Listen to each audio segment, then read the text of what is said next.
bonjour ou bonsoir, tout dépend à quelle heure vous écoutez ce podcast de l'Odigimédia. Notre chroniqueur invité, Soufiane Chaïd, partage son avis et ses réflexions dans un article qu'il a intitulé « Jouari, seul contre tous ». Alors écoutons-le dans ce podcast. L'auteur démarre son article ainsi. La décision de Banque Al Maghrib de relever brutalement le taux directeur de 50 points de base n'en finit pas de susciter le débat. Dimanche dernier, c'était au patron du Haut-Commissariat au Plan Ahmed Lalimi de sortir de sa réserve pour critiquer l'utilisation abusive de l'instrument monétaire. Comme l'explique le Haut-Commissaire au Plan dans un entretien à Média 24, l'action doit se concentrer sur l'offre et non la demande, comme le fait la Banque centrale. Pour lui, cette inflation devrait dorénavant être considérée comme une donnée structurelle de notre économie.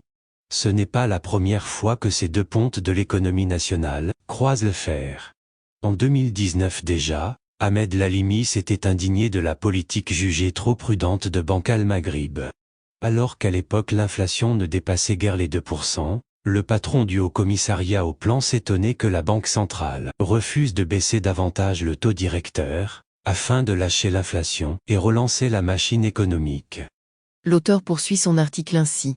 En vérité, derrière cette opposition de vision, ce sont deux écoles de la pensée économique qui s'affrontent. D'un côté les monétaristes, qui considèrent que l'inflation est partout et toujours un phénomène monétaire, et que le seul moyen de la brider est de contrôler la masse monétaire en circulation. De l'autre, les keynésiens qui estiment qu'une inflation modérée peut avoir un effet positif sur l'économie.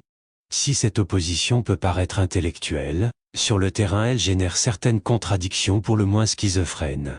Il en est ainsi du relèvement du taux directeur, et donc du coût de l'emprunt, au moment même où l'État est engagé jusqu'au cou dans une politique d'encouragement de l'investissement et de redynamisation de l'économie, à travers plusieurs programmes de financement destinés aux jeunes entrepreneurs comme Intilaka et Força, sans oublier la méga enveloppe d'investissement public à 45 milliards de dirhams et les subventions contenues dans la nouvelle charte de l'investissement.